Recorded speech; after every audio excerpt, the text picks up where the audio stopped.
સુરતના ઉધના વિસ્તાર ખાતે યુનિવર્સલ સુપર સ્પેશિયાલિટી હોસ્પિટલની શરૂઆત થવા જઈ રહી છે, જેમાં 54 લેવલ 3 નું વિશાળ આઈસીયુ અને મલ્ટી ઓર્ગન ટ્રાન્સપ્લાન્ટ સેન્ટર સાથે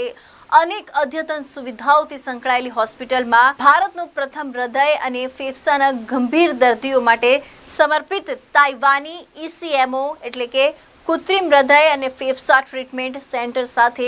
24/7 હોસ્પિટલમાં દરેક રોગના નિષ્ણાંત ડોક્ટરની ટીમ સેવામય રહેશે. આ હોસ્પિટલમાં પ્રથમ ઇન્ટરવેન્શનલ પ્લોમોનોલોજી યુનિટ, બોન્કોસ્કોપી સેન્ટર, કાર્ડિયાક અંતર્ગત સૌપ્રથમ યુએસની GE-IGS 320 ઓટોરાઇડ તેમજ હાર્ટ સર્જરી માટેની નવીન હાર્ટ લંગ મશીન, દક્ષિણ ગુજરાતનું સૌપ્રથમ ક્વાટર્નરી કેર હોસ્પિટલ અને અમેરિકા, જર્મન અને યુકેની એડવાન્સ